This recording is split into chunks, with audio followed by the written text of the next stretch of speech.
நேற்றைய தினம் ராஜஸ்தான் மாநிலத்தில் உள்ளாட்சி தேர்தலுடைய முடிவுகள் அறிவிக்கப்பட்டிருக்கிறது.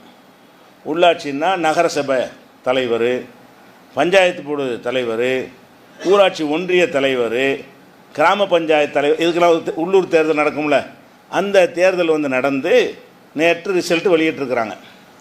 அதில் மிக அதிகமான இடங்களில் எதிர்க்கட்சியாக இருக்கிற காங்கிரஸ் ஜெயிச்சிருக்கிறது. ஆனால் சில மாதங்களுக்கு முன்னாடி நடந்த பாராளுமன்ற தேர்தலில் எல்லாத்துலேயும் தோல்வி. சில மாதங்களுக்கு முந்தி நடந்த பாராளுமன்ற தேர்தலில் ராஜஸ்தானில் டோட்டலாகவே காங்கிரஸ் அவுட்டு. இப்போ என்ன செய்கிற உள்ளாட்சி தேர்தலில் அதிகமான இடங்களில் மெஜாரிட்டி பெற்றிருக்கிறார்கள். இது ஒரு செய்தியை மக்களுக்கு தெளிவாக சொல்லக்கூடிய ஒரு செய்தி. என்ன செய்தி என்று சொன்னால், இந்த எந்திரங்கள் வாக்கு எண்ணிக்கை செய்கிற அந்த மிஷின் எந்திரம், அந்த எந்திரங்கள் மூலமாக ஓட்டுப்பதிவு செய்யும் பொழுது எந்த விதமான தில்லுமுள்ளும் செய்ய முடியும். எந்த ஒரு எலக்ட்ரிக் சாதனமாக இருந்தாலும் சரி, அதை தயாரிக்கும் பொழுதே என்ன செய்ய முடியும், அது எப்படி செயல்படணும் என்கிற ப்ரோக்ராமை நம்ம எழுதி வைத்து விட முடியும். எப்படி எழுதுவது? மிஷினை தயாரிக்கும் பொழுது இது ஹேக்கிங் பண்ணி எடுக்கணும், இன்டர்நெட் வச்சு எடுக்கணும்லாம் தேவை கிடையாது. அது இன்னொரு முறை. தயாரிக்கப்பட்ட சாதனக்குள்ளே நுழைந்து அதில் உள்ள டேட்டாஸை மாற்றி வைக்கிறதுங்கிறது இன்னொரு வகை. அப்படித்தான் இருக்கிறன்னு அவசியம் கிடையாது. நெட்டை இல்லாட்டாலும், யாருமே இல்லாவிட்டாலும், அந்த ஃபோனுக்கு உள்ள அந்த மிஷினுக்கு உள்ளேயே ப்ரோக்ராமை எப்படி எழுதுறான்னா அது மாதிரி எழுதிக்கணும். என்னென்னு எழுதிக்கிறேன், இந்த மாதிரி 100 ஓட்டு கை சின்னத்துக்கு வந்தால் 90 ஆக்கிக்க, 100வது வரும்போது 100 வந்தோன்னு 90 மாற்றினது. அப்படி ப்ரோக்ராம் நீங்கள் ஆல்ரெடி எழுதி வச்சுட்டீங்கன்னு சொன்னால் 1ண்டா 1, 2ண்டா 2 போய்கிட்டே இருக்கும். 91 வரும்போது நவராது. இந்த 10 என்ன செய்யும், அதில் போய் உட்காந்துரும்.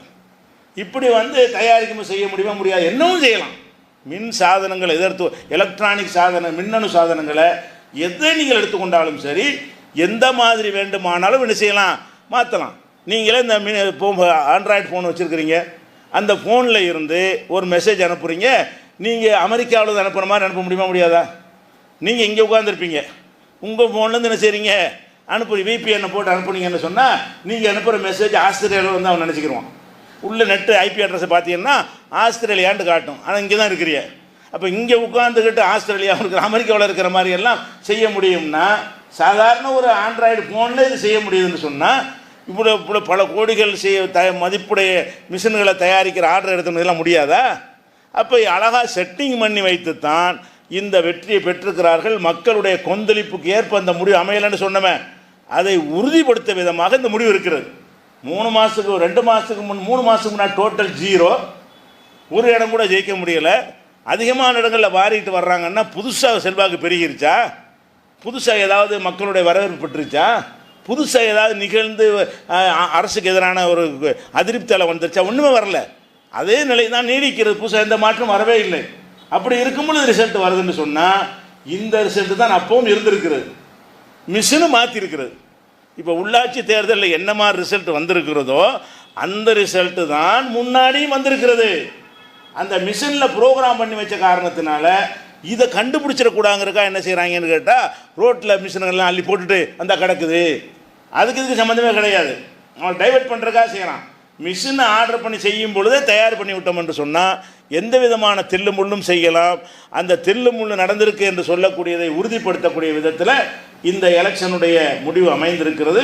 வாக்குச்சீட்டு வகையில் தான் தேர்தல் நடத்த வேண்டும் என்கிற ஒரு கருத்துருவாக்கத்தை நம்ம தொடர்ந்து மக்கள் மத்தியில் என்ன செய்யணும், கொண்டு போய்கிட்டு இருந்தால் இனிமேல் அது மாதிரி நடக்காது. ஒழிச்சு